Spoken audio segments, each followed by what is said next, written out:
नीति शतक भाग 9 दैव पद्धति श्लोक 81। इंद्र भगवान स्वर्ग लोक के अधिपति हैं। देव ऋषि बृहस्पति उनके परामर्शदाता हैं। उनके यहाँ अमृत पान किए हुए देवताओं की सेना है। ऐरावत हाथी उनकी सवारी है। वज्र उनका हथियार है। स्वर्ग उनका सुरक्षित कोट है। सबसे बड़ी बात है विष्णु भगवान उनके सहायक हैं। इंद्र भगवान इतने गजब के बली हैं, तब भी युद्ध में राक्षसों से उन्हें हार खानी पड़ी है। इससे यही सिद्ध होता है कि मनुष्य का पुरुषार्थ निरर्थक है और भले बुरे के लिए भगवान ही का भरोसा है। पिछले सभी श्लोकों पर मनन करने पर मानव का मन बढ़ता था, नया उत्साह पैदा होता था। इस श्लोक से देव पद्धति का आरंभ होता है। देव पद्धति हो अथवा दानव पद्धति, संसार में मानव ही सब कुछ नहीं है, और भी शूरवीर हैं। भर्तृहरि ने अपने उपदेशों से मानव को दानव बन जाने से रोकने तथा देव बनाने की चेष्टा की है। प्रयास पूर्वक देव बनने मात्र से मुक्ति नहीं मिलती, देवों की दुर्गति भी होती है। सो इस श्लोक में देवताओं के अधिपति इंद्र का उदाहरण दिया गया है। इंद्र का वास स्थान हमारा यह भूलोक मृत्युलोक नहीं है कि लोग नित्य जन्मते और नित्य मरते हों, अपितु स्वर्गलोक है। शायद किसी ऊंचे अन्य लोक में जहां हमारी पहुंच नहीं है। फिर वे देवतागण अमृत पान कर अमर हो चुके हैं। न मरे भले ही, कष्ट तो आ ही सकते हैं। इंद्र ने कष्ट निवारण का प्रबंध कर रखा है। कार्य सुझाने के लिए देव गुरु बृहस्पति हैं, जो ब्रह अर्थात बड़ों से भी बड़े ऋषि हैं। शत्रु आक्रमण करे तो अमर सैनिक हैं, जो युद्ध चाहे जितना लंबा खींचे लड़ते रहेंगे, मरेंगे नहीं। खुद उनकी सवारी ऐरावत हाथी है, जो अमृत मंथन के अवसर पर समुद्र में से प्रकट हुआ था।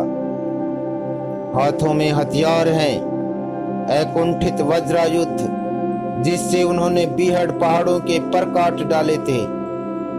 छोटे मोटे राजा रजवाड़े नहीं, स्वयं जगत के पालनहार विष्णु भगवान उनके सहोदर हैं, जो समय कुसमय सहायता के लिए तैयार रहते हैं। सब कुछ है, किसी चीज की कमी नहीं, किसी प्रकार की कमजोरी नहीं। ऐसे भगवान तथा बलवान इंद्र महाराज को भी राक्षसों के सामने बार बार मुंह की खानी पड़ी, तब साधारण मानव की क्या गिनती। शील संपदा मान मर्यादा विद्या विभव सब धरे के धरे रह जाते हैं, कोई बात नहीं बनती। क्या भर्तृहरि का पिछला सारा धैर्य शौर्य थोथा था? क्या उनका आशावाद निराशावाद में परिणित हो गया? नहीं। इंद्र की उपमा देकर उन्होंने दो बातें कही हैं। एक यह है कि भरसक प्रयत्न करके श्रेष्ठत्व को प्राप्त करना चाहिए। दूसरे, श्रेष्ठ बनने पर भी इठलाना नहीं चाहिए। पौराणिक गाथाओं से प्रायः यही प्रमाणित होता है कि जब जब इंद्र ने अपने को सर्वश्रेष्ठ समझा, तब तब उन्हें पराभव का सामना करना पड़ा। मानव को बाह्य चौकसी के साथ भीतरी पवित्रता भी अनिवार्य है। श्लोक 82। किसी सपेरे ने घेर घार कर एक सांप फांसा। नया नया तेज सांप था। ढीला पड़े इस विचार से सपेरे ने उसे टोकरी में भूखा ही बंद रखा। सांप तंगी में लपटे लपटाए भूख से तड़पता रहा। रात में एक चूहा निकला। चारे के चक्कर में कुतर कुतर कर टोकरी में छेद किया और भीतर घुस पड़ा। कुतरन की आहट पाकर जहां चूहा छेद कर रहा था, वहीं भीतर सांप मुंह बाए रहा। चूहा सीधे सांप के मुंह में चला गया। सांप उसे गड़प कर गया। भूख की तड़प चंपत हो गई और सांप तड़प कर उसी छेद से बाहर निकल बंधन मुक्त हो गया। पिछले श्लोक में सुरेंद्र थे, इस श्लोक में सर्पराज हैं। सुरराज स्वर्ग में स्वस्थ सुखी थे, सर्पराज बंधन में है। वहां दुरात्मा राक्षस थे, यहाँ बेचारा चूहा है। निराश सर्प स्वच्छंद हुआ और निरापद मूषक को निवाला कर गया। सर्पशील सदाचार छोड़कर सुखी रहा और चूहे का सारा पुरुषार्थ निरर्थक ही नहीं बल्कि घातक सिद्ध हुआ। कारण क्या है? दैव गति। क्या देव ही सब कुछ है और पुरुषार्थ कुछ नहीं? नहीं, कितने ही सांप पकड़े जाते और साधे जाते हैं, उसी प्रकार चूहे नित्य छेद करते हैं और पेट भरते हैं। न चूहा सदा सांप के मुंह में जाता है और न सांप टोकरी से इस तरह निकल भागता है। पुरुषार्थ का महत्व ज्यों का त्यों बना हुआ है। कोशिश किए जाओ। कुछ मरते खपते जरूर हैं, पर पीछे आने वालों के लिए रास्ता बना जाते हैं। भर्तृहरि का उद्देश्य निराशावाद का प्रचार कदापि नहीं है, चेतावनी मात्र है कि ऐसा भी होता है। यदि कभी ऐसा हो तो किसी दूसरे को बुरा भला कहने की अपेक्षा यह मान लो कि देव की इच्छा यही थी। न सांप का कसूर न चूहे का होनहार मात्र। श्लोक 83। यह जो चंद्रमा है सारे संसार पर अमृत वर्षा करते हैं। सकल औषधियों के यह अधिपति हैं। सैकड़ों वैद्यराज सदा इनके संग संग चलते हैं। सारे जगत के पालनहार महादेव भगवान ने इन्हें अपने माथे का आभूषण बना रखा है। ऐसे चंद्रमा भी सदा क्षय रोग से पीड़ित रहते हैं। ऐसी दशा में बदबख्त ब्रह्मा ने जो भाग्य में लिख रखा है उसे कौन टाल सकता है? सरसरी नजर से ही पता लगेगा कि लेखक ने अपनी स्वच्छंद प्रवृत्ति का पूर्ण प्रयोग किया है। कहीं कहीं श्लोक चयन तथा अनुक्रम भी इस प्रवृत्ति का अपवाद नहीं है। उनमें से यह श्लोक भी एक है। इसका कारण है भर्तृहरि ने उत्कृष्टतम तथा निकृष्टतम उपमाओं से अपनी चर्चा को परिपुष्ट किया है। आकाश के साथ पाताल को मिलाकर इन दोनों के बीच की सभी बातों का समावेश किया है। पिछले दोनों श्लोकों में सुरलोक के देवेंद्र और भूलोक के नागेंद्र की बात थी। वे अमृत के अधिकारी और यह गौर विस्तारी। प्रस्तुत श्लोक में आकाश में चमकने वाले चांद की बात है। अगले श्लोक में भूतलगामी गंजे चंदे की बात आने वाली है। इसीलिए यह श्लोक इस स्थान पर आ रहा है। श्लोक में चंद्रमा को अमृत निधान कहते हुए राज यक्ष्मा का रोगी बताया गया है। अमृत से रोग ही नहीं मृत्यु भी भाग जाती है। चंद्रमा अमृत धाम बनकर भी सदा रोगी बने हुए हैं। वह भी क्या रोग? क्षय रोग, तपेदिक। क्षय रोग महारोग है। खांसी बुखार से धीरे धीरे काया छीजती है और एक दिन रोगी चल बसता है। रोगी को बचा नहीं सकते, हालांकि सैकड़ों वैद्यराज संग संग रहते हैं। सत्य के माने 100 नहीं बल्कि सैकड़ों लाखों।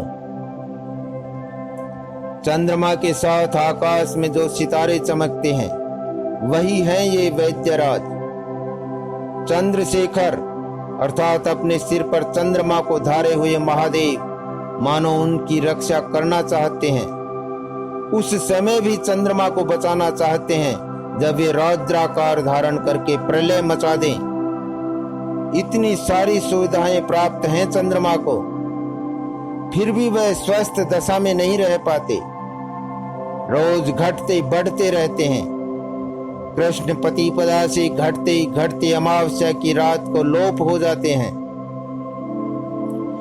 फिर भी चंद्रमा इतने जीवट हैं कि एक ही 2 दिन में फिर उग आते हैं और दिन पर दिन बल्कि रातों रात बढ़ते जाते हैं और पूर्णिमा के दिन पूर्ण स्वस्थ हो जाते हैं।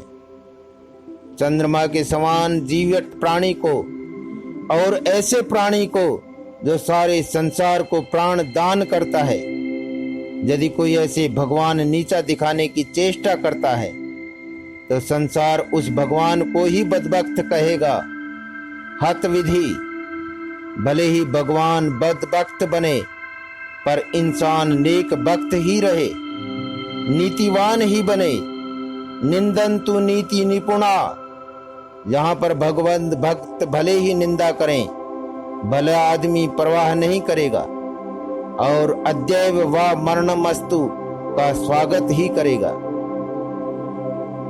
श्लोक 84। एक बटोही ब्राह्मण, सिर से गंजा, बीहड़ जंगल, कहीं कोई घना पेड़ नहीं, जहां तहां ऊंचे ऊंचे ताड़ ही ताड़ खड़े हैं। गर्मी के दिन खड़ी दोपहरी का समय गंजा माथा तप कर तवा हो गया। बेचारे ब्राह्मण ने सोचा कि थोड़ी देर माथा ठंडा कर लें। पग बढ़ाकर एक ताड़ की जड़ पर जा खड़ा हो गया। दुर्दैव की बात, तभी ताड़ से एक बड़ा सा फल झड़ा और ठीक खोपड़ी पर आ पड़ा। गंजी खोपड़ी तड़ाक से फटी तो खून की धारा बहने लगी। अभागा जहां जाए आफतें आन पहुंचती हैं।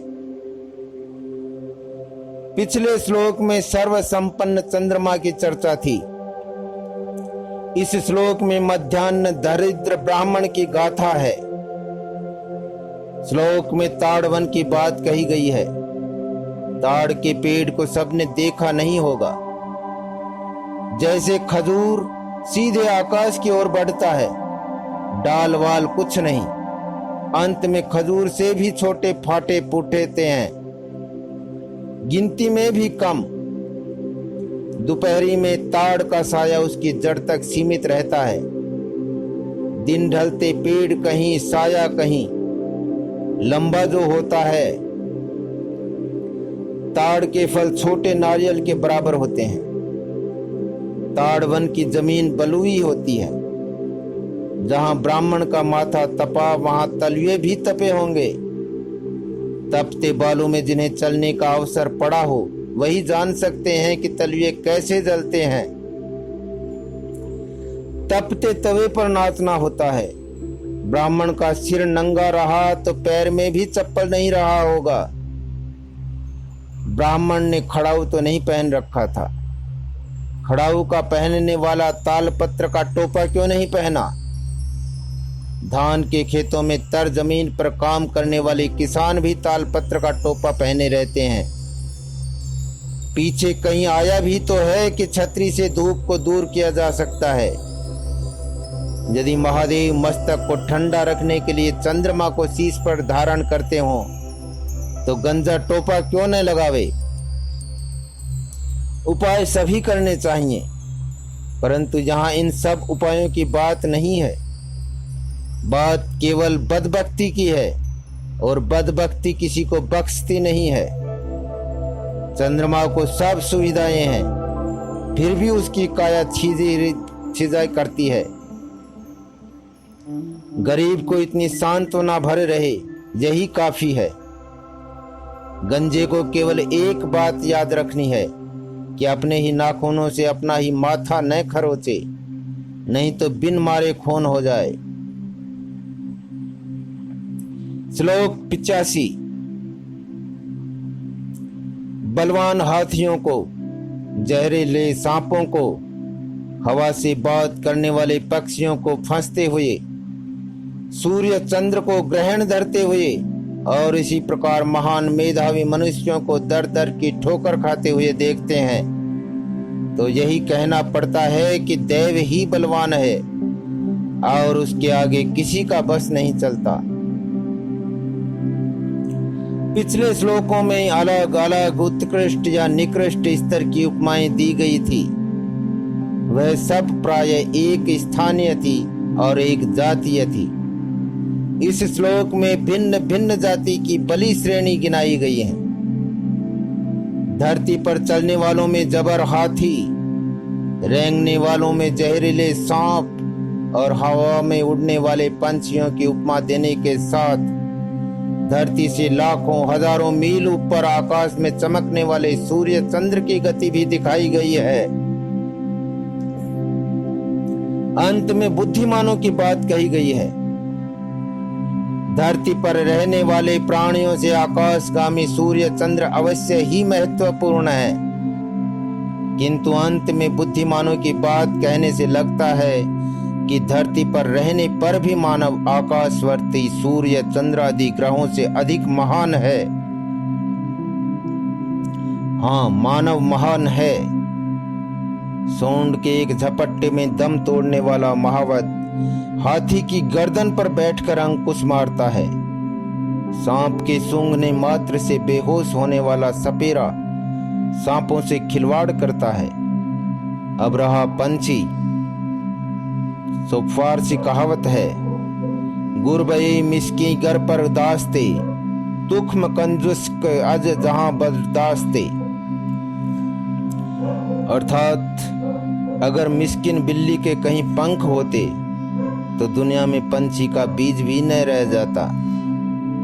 बेपरवाह का मानव रोज हजारों पंछियों को हजम कर जाता है। अब तो मानव के भी पर फूटे हैं। चंद्रमा को अब तक राहु केतु ही ग्रसते थे, घड़ी दो घड़ी के लिए महीनों वर्षों में एक आध बार, परंतु अब तो चंद्रमा पर मानव का मौरूसी कब्जा होने जा रहा है। संभव है किसी दिन वह सूर्य को रेफ्रिजरेटर में बंद कर ठंडा कर दे। सूर्य यदि अणुशक्ति का भंडार है तो मानव उसका भंडारी क्यों न बने। इसीलिए धरती का मानव अंबर के ग्रह गणों से महान है और इसीलिए बुद्धिमान व्यक्तियों को तेजों में सूर्य चंद्र से महान मानना चाहिए। महान की विपत्तियां भी महान ही होंगी। छोटी मोटी विपत्ति महान मतिमानों के लिए अपमानजनक है। मरे कुत्ते को कोई नहीं मारता, गुर्राने वाले पर पत्थर मारे जाते हैं, क्योंकि कुत्ते के काटने का डर उन्हें खाया जा रहा है। श्लोक 86। दैव सकल गुण संपन्न मानव को भूमाता का आभूषण बनाकर भी ऐसी श्रेष्ठ सृष्टि को स्थायी न बनाकर क्षण भंगुर जो बनाता है, यह उसकी परम मूर्खता है। इस दशक के श्लोकों से जिस विरोधाभास का खटका था वह इस श्लोक से समाप्त हो जाता है। पिछले दशकों में मानव को जो अत्यधिक महत्व दिया गया था उसमें कोई अत्युक्ति नहीं थी। पशु पक्षी ही नहीं, सूर्य चंद्र पर भी मानव को प्रभुता जो दी गई थी उसके लिए श्लोक के अशेष गुणाकर्म शब्दों में पूर्ण आधार विद्यमान है। मानव का विकास अशेष है, अर्थात उसका कोई अंत नहीं है। यह विशेषण जिस प्रकार मानव जाति के लिए उपयुक्त है उसी प्रकार व्यक्ति विशेष पर भी लागू हो सकता है। कई बुद्धिमानों की कड़ियों को मिलाकर कालांतर में जाकर जिस उन्नति की संभावना है वह तुरंत हो सकती है और अधिक उत्तम रीति से हो सकती है। जो बुद्धिमान पैदा हो वह जल्दी न मरे तो कालांतर में होने वाली चीजों को वह आज करके दिखा देगा। ऐसे पुरुषार्थी पुरुषोत्तम पूर्णायुष्य न पा सकें तो कितने दुख की बात है। पिछले श्लोकों में भगवान पर जिम्मेवारी सौंपी गई तो इस गैर जिम्मेवारी के लिए उसे दोषी ठहराना ही चाहिए। समर्थ व्यक्ति पैदा हो और उसे पूरा काम करने का अवसर न दिया जाए यह बड़ी मूर्खता है। समाज में भी ऐसा हुआ करता है। जब कभी और जहां कहीं कोई प्रतिभावान प्रकट होता है, वास्तव में वह उस सामाजिक वातावरण का उत्पादन है। उससे पूर्ण रूपेण लाभान्वित होने का समाज को पूर्ण अधिकार है। परंतु प्रायः देखा जाता है कि साधन संपन्न लोगों की ओर से ऐसे व्यक्तियों की उपेक्षा की जाती है या उसकी उत्कृष्ट कृति को खरीदकर फिर उसे नष्ट कर दिया जाता है। अधिकारी वर्ग की ओर से इस पाप कृत्य के अनेक रूप हो सकते हैं, पर सबका एक ही जघन्य परिणाम होता है, उस प्रतिभावान की मृत्यु अथवा सजीव मृत्यु। क्या यह अधिकारी वर्ग की मूर्खता नहीं है? श्लोक 87। जिस एक अंबर चीर को चंद्रमा ओढ़कर रात बिताते हैं, उसी चीर को सूर्य भगवान पहनकर दिन काटते हैं। बेचारे ये चंद्र सूर्य कितनी घोर दरिद्रता के शिकार बने हुए हैं। पिछले श्लोकों में बुद्धिमान मनुष्यों के दुखांत पर खेद प्रकट किया गया था। इस श्लोक में उन दारिद्र्यग्रस्त पुरुषों को सांत्वना दी गई है। सकल संसार को जीवन दान करने वाले सूर्य भगवान और अमृत वर्षा करने वाले चंद्र भगवान भी कोई समृद्ध जीवन नहीं बिता रहे हैं। बेचारों को रात और दिन की ड्यूटी बटी हुई है। जब वे ड्यूटी पर जाएंगे तब उन्हें वर्दी में जाना होगा। वर्दी नहीं तो कुछ न कुछ वस्त्र ओढ़कर जाना होगा। नागा बाबा बनकर नंग धड़ंग ड्यूटी बजा नहीं सकते। सो अंबर ही उनकी पोशाक है। अंबर के माने आकाश भी है और वस्त्र भी। पीतांबर पीला वस्त्र, श्वेतांबर सफेद वस्त्र। सूर्य चंद्र अंबर में घूमते हैं तो अंबर उनका वस्त्र ही है। वस्त्र आकाश एक है और ओढ़ने वाले दो। उस एकांबर एक वस्त्र के लिए दोनों बाजारू नंगों की तरह छीना झपटी करते हैं। इस छीना झपटी में देखो उन्हें कितना क्रोध चढ़ जाता है।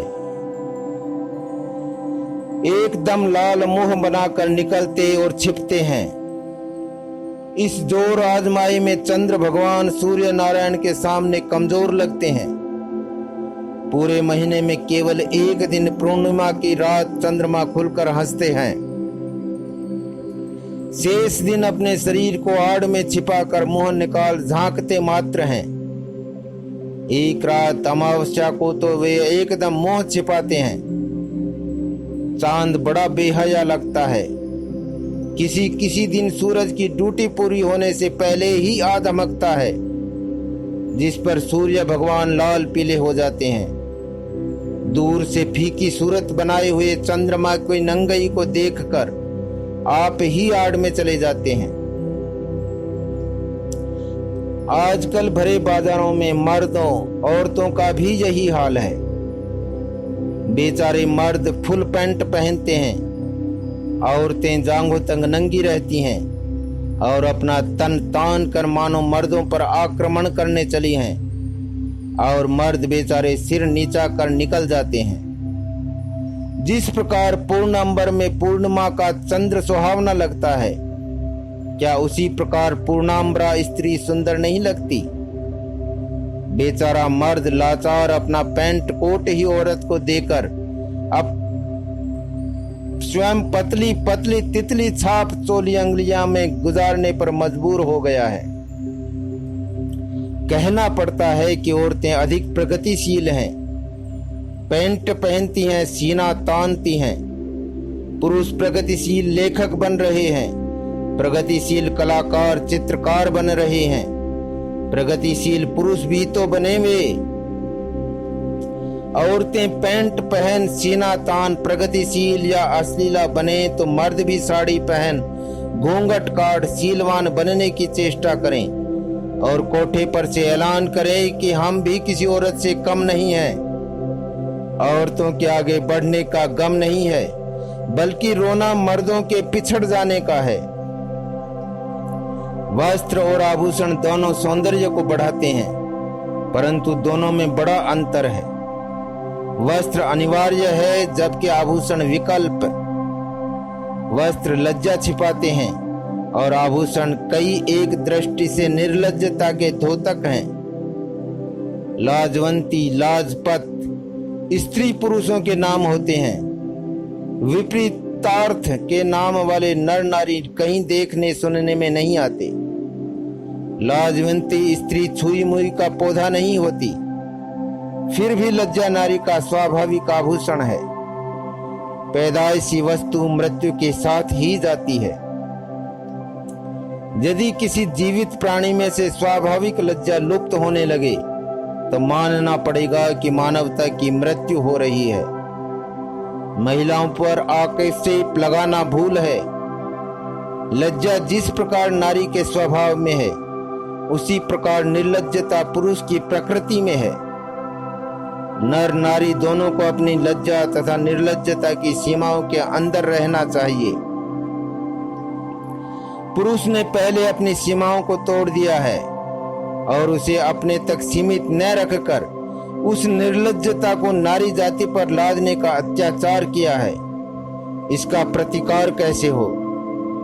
पुरुष अपनी करामात में कुछ नजाकत लाए और स्त्रियों को योग्य पौरुष प्रयुक्त करने का अवसर मिले, और इस प्रकार नर और नारी यह तितली भेड़ियापन छोड़ दें। क्या विषयांतर हो गया? कदापि नहीं। यदा कदा चंद्र सूर्य के समकक्षी धनवान सत्तावानों की मुसीबतों पर भी आफत मचानी चाहिए। असली आफत यह है कि समाज में मतिमान मन मार कर कह रहे हैं और बुद्धिमान भूखे मर रहे हैं, और ये इक्का दुक्का सूर्य चंद्र नहीं, अनगिनत हैं। श्लोक 88। दुष्ट देव ने अपने को एक माहिर कुम्हार बनाकर मेरे मन को मामूली मिट्टी मान रखा है। लगातार विपदाओं के घेर कर ऊपर से डंडे बरसा बरसा कर लौंदा तैयार कर चिंता रूपी चाक पर घुमाए जा रहा है। न जाने उस दुष्ट ने क्या कुचक्र चला रखा है और मुझे क्या करने जा रहा है। पिछले श्लोक में आकाशगामी सूर्य चंद्र की विपदा दर्शाई गई थी कि इतनी ऊंचाई पर जगमगाते हुए भी लज्जा छिपाने के लिए छीना झपटी कर रहे हैं। इस श्लोक में मनस्वी पुरुष के मन की प्रशंसा की गई है। दुष्ट दैव दुश्मन बनकर पीछे पड़ा है। मनस्वी पुरुष को वह मिट्टी के समान समझ रहा है, लेकिन वह खूब समझता है कि मनस्वी पुरुष मिट्टी का पुतला नहीं है। उसके अंदर महान मन है। उस मन को मारने के लिए वह सभी करतूत किए जा रहा है। कहीं से उसे खोज लाना, पानी में भिगोना, पैरों से कचरना, सांचे में लोंदा बनाना, चाक पर चढ़ाना, डंडे से घुमाना इत्यादि। ये सब कोई अनाड़ी नहीं बल्कि एक माहिर कुम्हार कर रहा है, जिसका रोज का धंधा ही यह है। अनगिनत बर्तन अब तक उसने बनाए हैं, फिर भी किम विद्यास्यति कहकर भर्तृहरि ने कदाचित चक्कर घुमाने वाले कुम्हार को ही चक्कर में डाल दिया है। नहीं तो यही कहता है कि घड़ा गागर बनाएगा, सुखाएगा और फिर आग में तपाएगा। यह तो वह साधारण मिट्टी के साथ करता था। मनस्वी मन की मिट्टी किसी विशेष घाट की बनी है। उस माहिर कुम्हार दुष्ट देव का अभीष्ट यहाँ पूरा न होगा। मानव ने स्वयं मन को मारा, तभी वह मनस्वी बना है। उस तपे हुए मन पर आंच कभी नहीं आएगी। श्लोक 89। हे मूर्ख देव, क्या तूने महान आत्माओं को तुच्छ सप्त सागर अथवा सप्त कुल पर्वत समझ रखा है, जो तेरी प्रलय मचाने पर डोल जाते या सूख जाते हैं। विपदाएं ढाकर महात्माओं को डिगा डालने के दुस्साहस से तू बाज आ, यह तेरे लिए असंभव है। पिछले श्लोक में मनस्वी पुरुष ने अपने मित्र से कहा था कि देव उस पर कैसे घोर अत्याचार किए जा रहा है और न जाने उसकी क्या नीयत है। उस दुष्ट देव के कुचक्र की पराकाष्ठा क्या हो सकती है, उसका यहाँ पर्दाफाश किया गया है।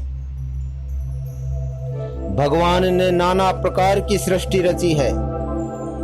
सारी सृष्टि में दो चीजें पक्की मानी जाती हैं, एक समुद्र, दूसरे पर्वत। सप्त सागर और सप्त कुल पर्वत प्रसिद्ध हैं, जो सृष्टि से लय तक बने रहेंगे।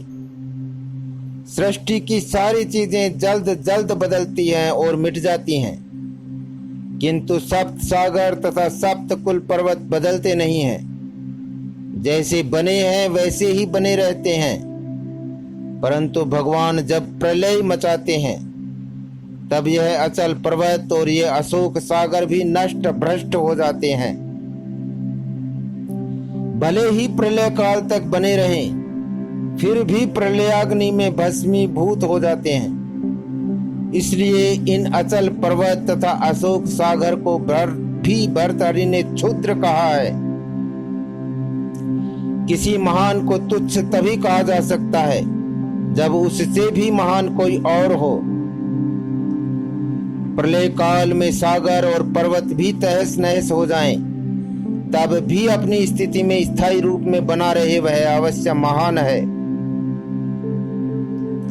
और वह है मनस्वी की महान आत्मा, जो अपने उद्देश्य से टस से मस नहीं होती। पिछले श्लोक में आश्चर्य की जो भावना व्यक्त की गई थी कि दुष्ट देव ने जाने मेरा क्या करना चाहता है, इस श्लोक में उसे हास्यास्पद ठहरा कर कहा गया है कि उसका प्रस्तुत प्रयास विफल होगा ही।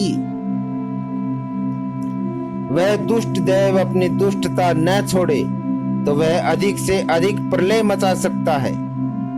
अभिप्राय यह है कि मानव के मन को माटी बनाकर कचरने, चाक पर घुमाने, आवा में तपाने के साथ और भी अनेक अत्याचार कर करके देखेगा, थकेगा, तब हताश होकर अपने ही घर को आग लगा लेगा और सारी सृष्टि को समाप्त कर डालेगा। उसके बस में इतना ही तो है, मगर मतिमान का तब भी बाल बांका नहीं होगा। इस प्रकार भर्तृहरि ने भाग्य और भगवान की दुहाई देने वालों के गाल पर करारी चपत रसीद की है। श्लोक 90। भगवान ने पहले ही सबका भाग्य बना रखा है और वह उसे अवश्य मिलेगा। उसके लिए किसी बड़ी सिफारिश आदि की कोई जरूरत नहीं है। उदाहरण के लिए चातक पक्षी को ही लीजिए। घनघोर वर्षा के बीच दिन रात मुंह बाए बैठे रहने पर भी उसके मुंह में छोटे छोटे 2-3 बूंद ही पड़ पाते हैं।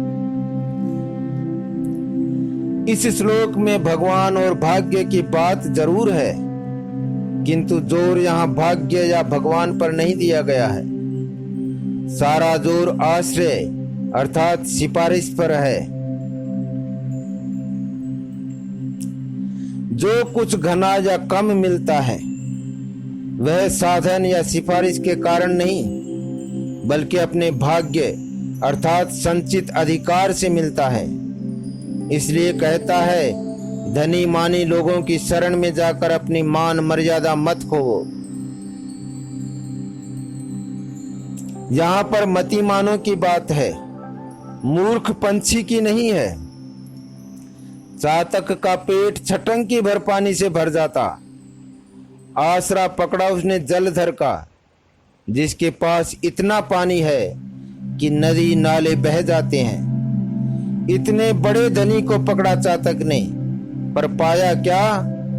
केवल 2-3 बूंद। बादल का मुंह ताकने मात्र से बादल ने चातक को नहला नहीं दिया है। बादल खारे सागर में दिन रात बरसेगा, धरती पर बाढ़ बरपा देगा, पर प्यासे चातक की प्यास नहीं बुझाएगा। जिन धनी अधिकारियों की लोग शरण लेते हैं वे क्या नहीं दे दिला सकते, मगर वे करेंगे नहीं। तरसा तरसा कर मारेंगे या एकाध टुकड़ा फेंकेंगे कि न जिए और न मरे, बल्कि स्वाभिमान को तिलांजलि देकर टुकड़खोर बनकर पड़ा रहे। ऐसी दशा में बेहतर तो यही है कि भगवान के भरोसे घर ही रहकर भाग्य को कोसे या आशीषे। फिर भी भाग्य और भगवान की बात रह ही जाती है। इनका उल्लेख अगले श्लोकों में किया जाएगा।